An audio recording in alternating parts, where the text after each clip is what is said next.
Welcome back to Euronews Now.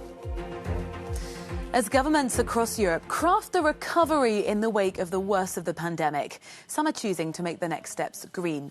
France and Germany are pushing for carbon pricing and a so-called green recovery roadmap for the EU. France and Austria have both attached environmental strings to their airline bailouts.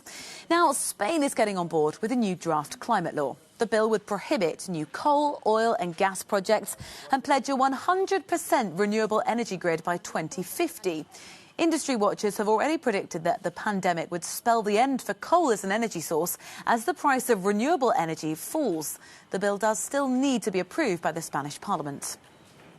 Well, let's find out more. Juancho López de Uralde is an MP for Unidas Podemos and President of the Environment and Energy Committee of the Spanish Parliament, joining us now from Madrid. Thank you very much. A lot of criticism of this new idea of green policies is the price tag associated with them. So how much will the bill cost and why right now, when the government is spending billions on trying to help the economy, is this going to be a priority? Well, we are in a situation in which a new future needs to be redesigned or rebuilt, and we believe that this new future needs to be green. It is an opportunity for us getting out from this pandemic situation to start a new development, a new way of development, and we believe that for a country like Spain, where we have a lot of sun and a lot of wind, but we don't have any fossil fuels, we don't have oil, we have very, very little coal.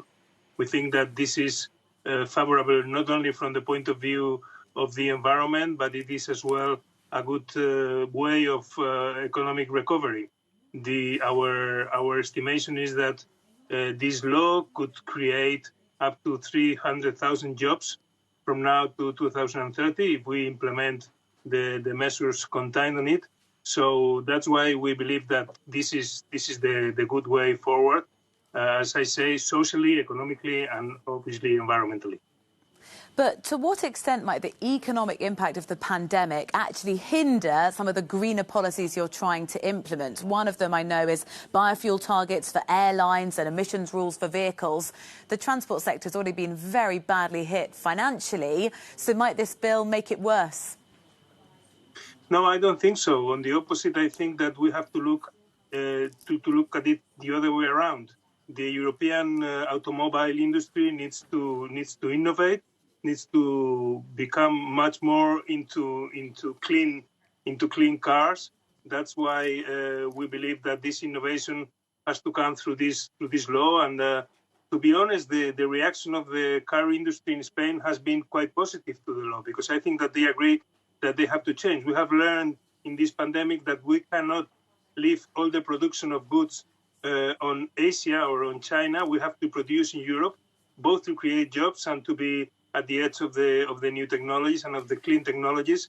And therefore, I insist that this is, I think, a good step forward as well for the industry, but for a cleaner industry. This is what needs to change in our mind. We cannot continue to build up in the greenhouse gas emissions.